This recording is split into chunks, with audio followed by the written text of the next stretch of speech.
Bonsoir Eric Darche. Bonsoir Jinkyo. Ce soir, dans cette nouvelle vidéo, nous allons évoquer les lactofermentations d'aliments, ainsi que le kéfir de lait et de fruits. Je te laisse la parole pour une demi-heure. Ok, merci. Alors, on va parler de la fermentation. La fermentation, très nombreuses sont les personnes qui connaissent le procédé. C'est un procédé ancien qui consiste à utiliser des micro-organismes, des bactéries, des levures, et en absence d'oxygène, c'est-à-dire on parle de bactéries et de levures anaérobies, eh bien, elles sont capables de faire fermenter certains sucres et on obtient une lactofermentation. Alors, il existe. Alors, déjà, il y a beaucoup d'aliments que l'on consomme au quotidien qui ont subi une lactofermentation. Le pain au levain, la bière, le cidre, le vin, le vinaigre, les cornichons, les yaourts, le fromage. Voilà. Donc, ça, c'est des aliments que l'on consomme au quotidien et c'est des produits qui ont été lactofermentés, qui ont subi une lactofermentation. Ensuite, il y a deux grandes catégories de fermentation, les fermentations alcooliques et la lactofermentation.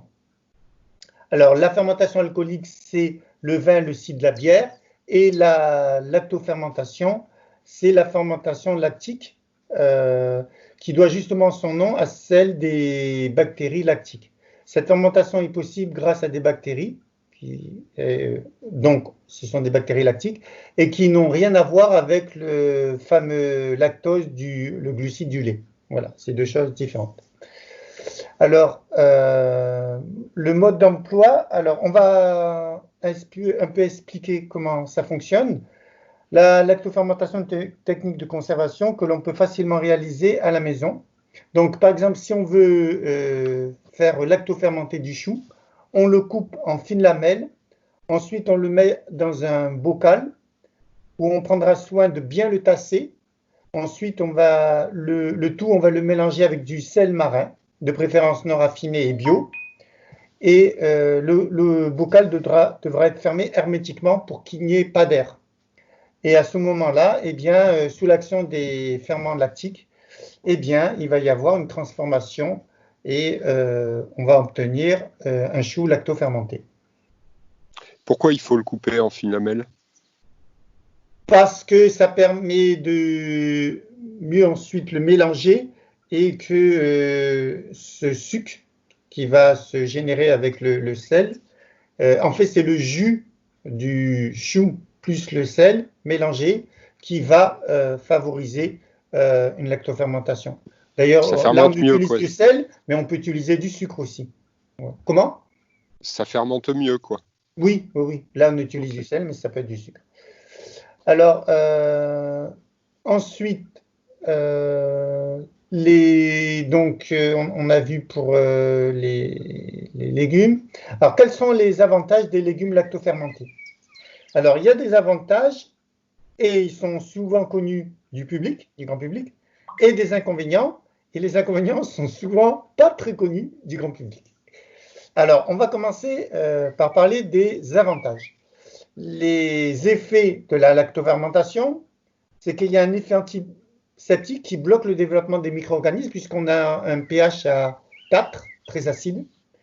Ensuite, il favorise l'équilibre du bon fonctionnement de notre flore intestinale par la production de bactéries lactiques qui constituent une famille de micro-organismes qui sont intéressants pour l'intestin grêle.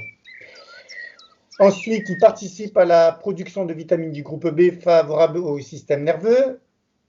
Il provoque des nouvelles saveurs organoleptiques qui sont souvent intéressantes et il neutralise les molécules indésirables pour la santé.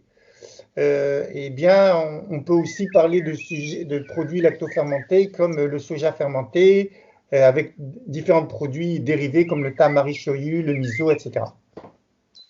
Ça, c'est pour les avantages des légumes lactofermentés. Après, on va parler du kéfir de lait, le kéfir de fruits, le kéfir d'eau. Alors, avant de parler des kéfirs, je voudrais, puisque le kéfir, c'est juste de la lactofermentation, mais là, on a parlé des légumes, et là, on va parler du lait et des fruits. Mais en ce qui concerne la lactofermentation, je vous ai donc mis en avant l'intérêt majeur de la lactofermentation, c'est la production de nouveaux nutriments, tels que les vitamines du groupe B, l'inhibition de certaines bactéries pathogènes, et au contraire, la sécrétion, la fabrication, la genèse de bactéries saprophytes qui sont intéressantes pour l'organisme. Donc, c'est l'essentiel de la lactofermentation. Et la lactofermentation est un moyen de conservation qui est connu depuis des millénaires. Ceci dit, très souvent, on a tendance à mettre en avant tous ces avantages en oubliant les quelques désagréments que peut générer la lactofermentation et les produits lactofermentés si on ne tient pas compte du terrain. Pourquoi? Parce que en fait, la lactofermentation génère de l'acide lactique. L'acide lactique, c'est un acide faible. Donc, on va avoir la même logique que le raisonnement que l'on a pour les fruits à queue, tels que les pommes, les poires, les pêches, les cerises, qui sont des fruits à queue acides, mais acides, il y en a qui sont alors très acides et il y en a qui sont mi-acides. Très acides, ça serait les agrumes, et mi-acides, alors les acides des agrumes, c'est citron, pamplemousse, orange, et les mi-acides, c'est la pomme, la poire, la cerise, l'abricot. On sait très bien, et j'en ai souvent parlé, je l'ai dit dans mes cours, je l'ai dit dans les vidéos, que les fruits acides, alors il y en a qui disent par exemple que le citron est... Alors excusez-moi de faire cette parenthèse avec le citron alors qu'on est dans les produits lactofermentés, c'est pour que mon public comprenne bien les mises en garde que je mets sur la lactofermentation. Et la mise en garde concerne l'acide lactique qui est un acide faible, mais c'est exactement la même logique pour laquelle je mets en garde pour la consommation de fruits mi-acides et acides. Lorsqu'on dit que le citron est un fruit alcalinisant, eh bien c'est faux. Il est alcalinisant ou acidifiant selon la personne qui le consomme. Dans le citron, il y a de l'eau, des acides et des minéraux. Si l'organisme arrive à oxyder par la voie pulmonaire, car c'est là où les acides faibles sont oxydés, les acides faibles, eh bien l'organisme va récupérer des minéraux. Donc pour une personne qui a une bonne capacité oxydative, eh bien le citron, le pamplemousse et l'orange ne seront pas des fruits acidifiants, mais au contraire alcalins, puisqu'il ne restera que les minéraux alcalins. Par contre, si la personne a une faiblesse enzymatique et une faiblesse au niveau pulmonaire, puisque les acides faibles sont oxydés au niveau pulmonaire, transformés en gaz carbonique et en eau, eh bien, le restant d'acide qui n'aura été mal oxydé va acidifier le sang. Comme l'organisme ne peut pas tolérer, il a plusieurs mécanismes, mais il a un mécanisme tampon qui consiste à prendre des minéraux dans les eaux pour neutraliser les acides mal oxydés, et ainsi, au lieu de se minéraliser, on se déminéralise. Eh bien, cette démonstration que je viens de faire, et c'est juste un rappel pour la dangerosité éventuelle des fruits acides lorsqu'on ne tient pas de sa capacité oxydative en relation avec sa capacité pulmonaire, c'est la même histoire pour les produits lactofermentés. Les produits lactofermentés sont bourrés de qualité, puisqu'on a vu qu'ils génèrent des bonnes bactéries et des nutriments tels que les vitamines du groupe B. Ceci dit, si vous les oxydez mal, vous allez vous retrouver avec les mêmes problématiques que les fruits à queue. C'est pour ça qu'il n'est pas conseillé à une personne maigre, chétive, comme on dit, qui est sensible au froid, à la chaleur et à l'effort, de consommer beaucoup de produits lactofermentés ou de légumes lactofermentés ou de fruits lactofermentés parce qu'elle va s'acidifier. Et la notion de beaucoup est très relative, c'est très individuel. il y en a qui sont des personnes qui sont très vitales et qui oxydent très bien les acides, et d'autres qui les acident, surtout les personnes de tempérament nerveux, un peu maigres, sensibles au froid, à la chaleur et à l'effort. Ces gens-là ont une difficulté à oxyder les acides. Donc, les produits lactofermentés, malgré qu'ils ont une aura de produits de santé, ne sont pas recommandés, tout au moins en quantité excessive, et cette quantité excessive est très relative, ça dépend des gens, donc il vaut mieux en consommer très modérément si vous êtes concerné par cette typologie. Voilà, toujours ce qui fait le poison, c'est toujours en fonction, c'est la dose, et cette dose est en relation avec le terrain de la personne qui consomme le toxique ou le poison ou l'acide. Voilà, c'est vraiment une parenthèse importante. J'ai une question par rapport à ça. J'en consomme moi de plus en plus régulièrement parce que j'en fabrique là depuis l'été dernier. Et quand tu dis il faut en consommer modérément, est-ce que ça veut dire qu'on peut en manger un petit peu chaque jour ou est-ce qu'il faut en manger de temps en temps Eh bien écoute, comme je vois ta morphologie et tu vis à la campagne et tu fais du jardinage régulièrement, etc., je m'en fais pas pour toi. Tu peux consommer des produits lactofermentés et tu ne te mets pas en danger.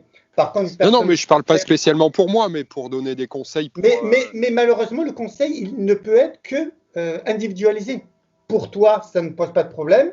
Une personne, même de ton âge, mais qui est sédentaire et qui ne bouge pas, et qui est un peu chétive et sensible au froid, à la chaleur et à l'effort, cette personne, ce que toi tu peux faire, ça sera un excès pour elle. Au lieu de faire ça tous les jours, elle sera obligée de le faire 1 ou 2 fois maximum par semaine pour que ça soit viable pour elle. Donc voilà, c'est vraiment une notion individualisée. Et c'est important, tu vois, ce que tu dis, parce que je ne peux pas et on ne peut pas te prendre comme exemple, parce que c'est pas parce que toi, ça pourrait marcher que pour tout le monde, ça pourrait marcher. Et maintenant, j'ai un autre exemple à donner. Et en fait, moi, j'adore la science, j'adore les connaissances, mais c'est celui qui a toujours comment dire, le mot de la fin, c'est l'expérience, c'est les faits. Et d'ailleurs, je vais vous donner un exemple. Un jour, je discute avec une personne qui travaille dans la santé, qui me dit que son épouse attend un enfant. Et ça faisait 2 mois, donc une grossesse de 2 mois, et il me dit, il y a un souci, c'est que ma femme, elle a un ventre énorme alors qu'elle a 2 mois de grossesse, c'est pas normal, et elle ne peut plus manger, elle mange plus parce que tout ce qu'elle mange, elle a fait ballonner, et ça pose un problème parce qu'elle était au bout du 2e mois de grossesse, et ne pas manger au bout du 2e mois de grossesse, évidemment que ça remet en cause la grossesse elle-même. Alors moi, j'ai dit à cette personne que je ne pouvais pas la conseiller comme ça et qu'il fallait que je discute avec elle. Je discute avec elle, je commence à lister, je lui demande, donc comme je fais à tout le monde, dites-moi un peu quelles sont vos habitudes alimentaires, qu'est-ce que vous faites, qu'est-ce que vous mangez, ceci, cela. Et j'écris, je note tout dans le moindre détail.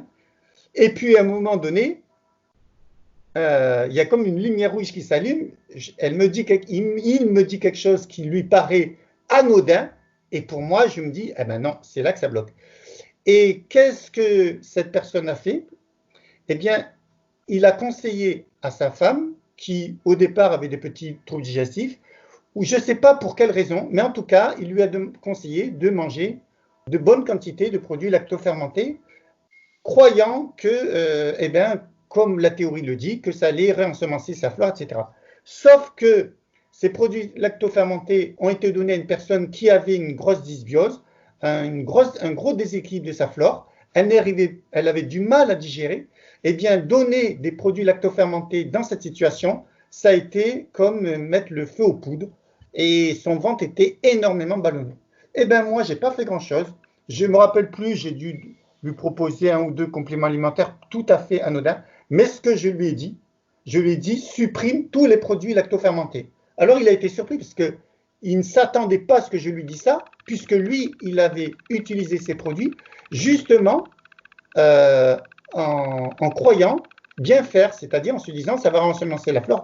Eh bien non, les produits lactofermentés étant acides et ils ne sont pas neutres, eh bien ils ont fait fermenter peut-être des aliments qui étaient en cours de digestion, qui avaient du mal à digérer, et ça a été explosif. Eh bien, en tout cas, résultat des courses, c'est qu'il m'a écouté. J'ai dû proposer la poudre d'herbe d'orge, un complément alimentaire. Elle était carencée en vitamine B12, donc on a fait. Mais c'est pas ça qui a expliqué que très rapidement son ventre est redevenu normal, parce qu'on a supprimé les produits lactofermentés. Et ça, je le savais depuis longtemps que les produits lactofermentés, il y a le revers de la médaille. C'est des produits très intéressants. Mais en même temps, ça peut être contre-productif à certains moments si on ne tient pas compte de la situation. Là, c'était une dysbiose très forte, puisqu'elle ballonnait pour rien, pour la moindre chose, et puis la notion de terrain. Okay. Donc, je crois qu'il faut faire très attention à cette littérature qui nous véhicule des informations qui sont théoriques et qui sont bien, qui sont fondées, mais qui doivent toujours être corrélées, d'être ajustées en fonction du terrain, parce que si on ne l'ajuste pas, eh bien, ça peut être contre-productif, et cet exemple en est bien, démontre bien que la notion de terrain et du contexte est fondamentale pour utiliser un produit à bon escient. Voilà, la parenthèse étant refermée. Maintenant, on va parler du kéfir. Alors, le kéfir, au départ, c'est une culture symbiotique de levures et de bactéries qui sont neutres au début. Mais si cette culture de levures et de bactéries, on la met en contact avec du lait, on va faire du kéfir de lait. Si on la met au contact avec un fruit, on va faire un kéfir de fruits. Alors, comment on fait? Eh bien, déjà, si on veut faire du kéfir, il faut se procurer... alors, soit on se procure des souches auprès d'une personne qui en possède, qui en fait la culture, elle va vous donner quelques grains, ou bien on achète des grains de kéfir. Alors, sur Internet, par exemple, vous pouvez trouver des grains de kéfir d'eau, de lait, de fruits, dans les magasins bio, mais plutôt sur Internet. Voilà. Alors, les deux formes de kéfir qui sont le plus souvent mises en avant, c'est le kéfir de lait et le kéfir de fruits. Alors, le kéfir de fruits, de lait, eh bien, il suffit de prendre du lait. Alors, ça peut être toutes sortes de lait animal, le lait de vache, de chèvre, de brebis, même le lait de chameau, j'avais vu. Et ensuite, les graines de kéfir vont être mélangées avec du lait. Ça va former une sorte de caséine. Ça va être un agglomérat de protéines. Et donc, les protéines contenues dans le lait et le fromage vont prendre une forme gélatineuse. Et en fait, c'est dû à cette symbiose entre des êtres vivants et une réaction biochimique, quoi. Alors, les grains de kéfir de lait sont opaques et agglutinés. Il est possible de les faire fermenter dans du lait de vache, brebis, chèvre, etc. Voilà. Alors, le kéfir de lait, comme on reproche souvent au lait d'être un peu indigeste, d'avoir la caséine du lait, le sucre du lait, le lactose, etc., eh bien, en tout cas, ça permet, un kéfir de lait, ça permet une sorte de prédigestion du lait, et du coup, le lait va être plus assimilable. Alors, le kéfir de lait est riche en vitamines du groupe B, en acide folique et en protéines. Il peut être consommé par les personnes intolérantes au lactose, c'est ça, puisque le lactose aura été digéré. Le kéfir rétablit la flore intestinale, il favorise la digestion, apaise les ulcères d'estomac, fortifie le système biliaire, il renforce le système immunitaire et agit comme un antibiotique naturel. Il est efficace en cas de pneumonie, d'asthme, d'hypertension, de cholestérol. Enfin, efficace entre guillemets, quoi. C'est pas un médicament non plus, hein. Attention. Il aide à l'amélioration de la condition en cas de problème de peau, d'allergie ou d'insomnie. Voilà. Alors, comment on fait le kéfir de lait? Eh bien, dans un contenant de 1,5 litre en verre, vous mettez environ 30 grammes de grains de kéfir de lait et versez, on met 30 grammes de kéfir de lait et on verse 1 litre de lait. C'est pour ça que le récipient doit faire 1,5 litre. Recouvrir de tissu et laisser reposer à une température ambiante de 24 à 48 heures. Ensuite, filtrer les graines de kéfir et les conserver sur réfrigérateur dans un peu de lait. ces graines de kéfir serviront pour une nouvelle préparation. Voilà pour le kéfir du lait. Alors la consommation, que ce soit du kéfir de fruits ou de lait, c'est 10 ou 20 centilitres par jour. Il faut avoir une consommation modérée de ces produits quand même, parce qu'ils sont quand même très agissants. Le kéfir d'eau et de fruits, alors c'est une boisson fermentée pétillante non pasteurisée obtenue par fermentation de fruits. Alors dans ce cas-là, on prend des fruits secs et des agrumes et on le mélange avec du sucre. Et en présence de graines de kéfir, eh bien, on va obtenir un kéfir de fruits. Alors, après, je vais vous donner la préparation de manière plus précise. Voilà, alors les propriétés du kéfir de fruits, c'est à peu près les mêmes que le kéfir de lait.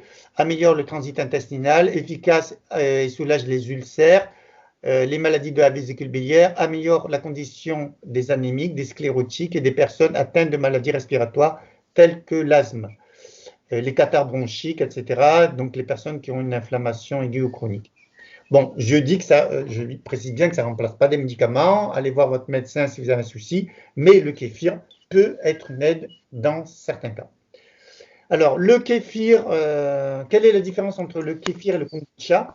Dans les deux cas, ce sont des boissons fermentées, riches en acides organiques, enzymes, vitamines. La différence entre le kéfir et le kombucha est la base de départ. Lorsque le kéfir a été fait à partir, on parle de kéfir lorsqu'il est fait à partir de lait de vache, de chèvre, de mouton, de chameau ou de fruits. Et lorsqu'il est fabriqué à base de thé, on appelle ça du kombucha. Voilà. D'accord. Alors maintenant, comment on fabrique le kéfir de fruits? Eh bien, dans un contenant de toujours pareil, 1,5 litre, vous mettez 70 grammes de kéfir de fruits et vous versez 1 litre d'eau de source ou de l'eau filtrée. Ensuite, vous ajoutez 2 cuillères à sucre de canne, un demi-citron en tranches, un demi-citron tranché et 2 figues sèches. Ensuite, réouvrir et laisser reposer le kéfir de fruits 20 à 48 heures à température ambiante. Ensuite, il suffit de filtrer le kéfir avec une passoire en plastique et de conserver les grains dans de l'eau sucrée qui servira pour une nouvelle préparation. Et vous buvez la préparation à hauteur de 10 à 20 centilitres par jour. Voilà. Voilà. Alors ensuite, alors je vous ai parlé des quantités. Si vous souhaitez, alors les graines de kéfir, soit je vous ai dit, vous pouvez les trouver parmi vos relations, même il y en a des gens qui les donnent sur Internet, ou bien acheter du kéfir en complément alimentaire. Et sur le site Régénéessence, que je connais bien puisque c'est eux qui commercialisent mon livre, eh bien vous pouvez trouver des jarres de fermentation ou des kits de kéfir utiles pour aider à cuisiner.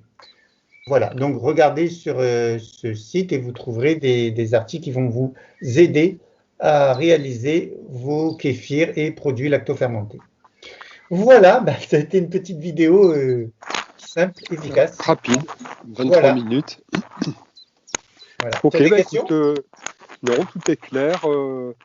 Combien de temps ça se conserve le kéfir? Le kéfir, c'est des produits qui, dans le réfrigérateur, peuvent se conserver quelques semaines parce que elles ont tout ce qu'il faut. Hein. Il y a des bonnes bactéries, c'est un milieu qui est vivant et en même temps protégé. D'accord. Donc une fois qu'on a passé. Mais en même temps, comme c'est un produit vivant, il ne faut pas non plus le laisser sans s'éteindre dans le frigo. Mais je pense que 15 jours, 21 jours, 2-3 semaines au frigo à 4 degrés, ça risque rien. Ok. Bon, il y en a qui diraient plus, mais je préfère. Oui, non, mais voilà, ça donne un ordre d'idée, quoi. Voilà, c'est ça. C'est pas comme du lait cru qui va se garder 4-5 jours. Non. Ok. Bon, bah écoute, voilà, moi j'ai pas d'autres questions, c'était très clair. Par contre, le kéfir de lait, peut-être que là, à mon avis, il doit être plus sensible, le kéfir de lait. Parce que c'est un produit quand même qui est plus sensible, il est fait à partir de lait. Donc voilà, il faudrait s'y pencher, mais je pense que le kéfir de fruits, il y a le kéfir de fruits et le kéfir d'eau aussi, qui se conservent plus longtemps. Voilà. Mais à mon avis, une semaine, 10 jours, 15 jours, ça doit tenir le coup, surtout à 4 degrés, voilà, il n'y a pas de souci. Voilà. Et combien de fois on peut réemployer les grains de kéfir une fois qu'ils ont fermenté? Eh bien, eh ben, une fois, ensuite, ils vont servir à une nouvelle préparation. Et cette préparation, on récupère à chaque fois un Ouais, petit mais peu. combien de fois on peut faire ça? Eh bien, en fait, On les par recycle, exemple, quoi. à mon avis, chaque fois qu'on récupère un peu qu'on a fait du kéfir, on récupère quelques graines. Ces graines de kéfir on les met de côté au frigidaire et ils vont nous servir pour une nouvelle préparation. Mais pas indéfiniment. On s'en sert pour une nouvelle préparation et ensuite, c'est cette nouvelle préparation qui va générer des nouveaux grains. Il vaut mieux essayer qu'il y ait un turnover, quoi. Ah, Voilà. tu en rajoutes un petit peu à chaque fois des nouveaux, tu veux Non, dire? c'est-à-dire que tu utilises les anciennes souches pour en fabriquer de nouvelles. D'accord. Non, Mais, mais mais je à connais mon pas avis, du tout le kéfir, en fait. c'est des produits qui doivent quand même tenir dans le temps, parce qu'en fait, c'est des produits qui sont protégés. Mais comme ces restes vivants, il ne faut pas non plus les garder 107 ans au frigidaire, quoi. Ok.